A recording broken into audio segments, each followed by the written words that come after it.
demonstrations to do here. The first one is the Caesar cipher. Here you just have to practice writing simple 32-bit assembly code to implement the Caesar cipher, moving everything forward, say 1 by 3 in the alphabet. And so if you, there's an example here of code to modify text, although I think you've done this in previous projects too. But if you go down here a bit, you'll see, here's a pretty good example. So you've got, here you are, you have a text section. You go start. Okay, so now it's going to write the name Zahra Ali. It's going to write it by calling the kernel. So it's going to take name. Name is the message to write, and down here is the data. Contains this name, Zahra Ali.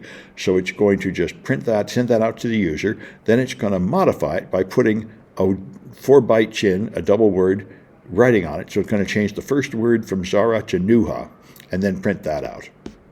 This is a simple example of how you can store some data and then you can read it. And for the Caesar cipher, you'd have to read each character here one by one, modify it by adding 3 to it, and then write it back, using a loop for that. So that's all you have to do for the Caesar cipher, and there's a few challenges here where you get to try various modified versions of the Caesar cipher.